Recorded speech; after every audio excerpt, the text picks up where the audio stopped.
Oh, hi! Hey, this is Jo in the future, and I wanted to mention some things that Jo in the past forgot, because she's an ass. I wanted to shout out Lego Kevin, who's never gonna watch this, for making me my own pint glass beer flight box thing. This is awesome, because I do beer tastings at my house a lot. And this is like the perfect thing to carry everything around for everybody. And one other super cool thing, there's this beer podcast called The Tap Handle Show. If you enjoy my sense of humor, which some of you seem to do, I would go recommend checking out The Tap Handle Show on iTunes. I've been listening to it like crazy at work. Now that I'm done pimping people out, take it away, Jo in the past. So as you can probably guess by how many different craft beers I drink in this show, I do go to some local craft beer stores pretty often. One of them gives you one of their own custom cardboard 6-packs when you buy stuff from their store with their logo stamped on the side. The other one will give you recycled ones from packs that they've opened to sell the single bottles. And recycling is good, but making something more reusable seems an even better option. Which is why today I'm going to show you how to make a padded fabric 4-pack beer holder. And you can obviously alter this to make a 6-pack. This is like a 8 to 10 pack. Thanks, Firestone Walker. Speaking of, here's what you'll need. You're obviously gonna need some fabric. This will be my outer fabric and this will be lining fabric. The sturdier the better. This is just really heavy quilting fabric. I will also be padding this with some fusible fleece. Cutting devices would be helpful. And matching thread in a sewing machine. And hey, guess what? I thought ahead, so before I even opened my beer, I put matching thread into the sewing machine, which I never remember to do.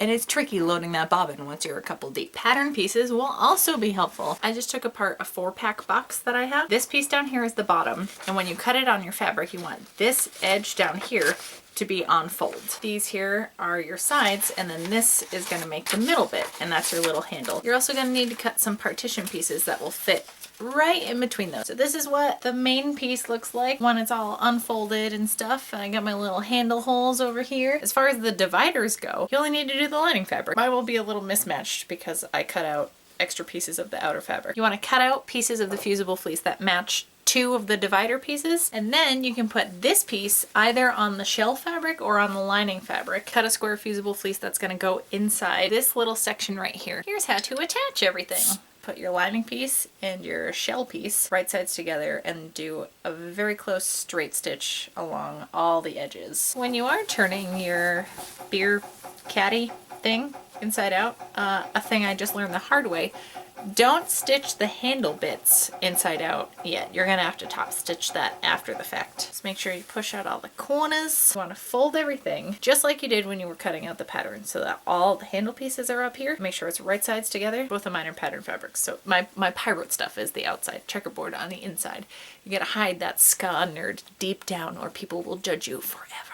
As I sit in front of the 2007 ska calendar and a Big D and the Kids Table poster. First line you're gonna sew is this straight edge down this side of your handle section. Next, you're going to take this piece where you had cut on the fold. Should be a little loop right there.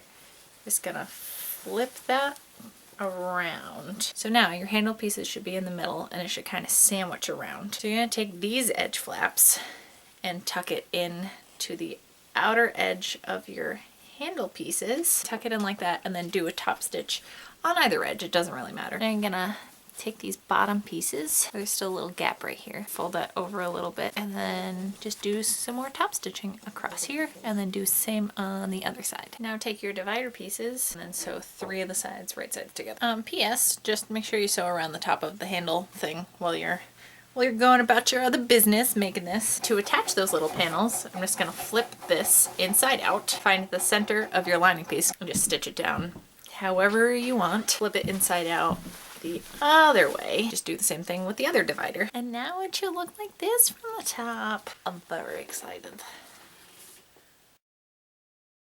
I don't know that I even like the smell of this one.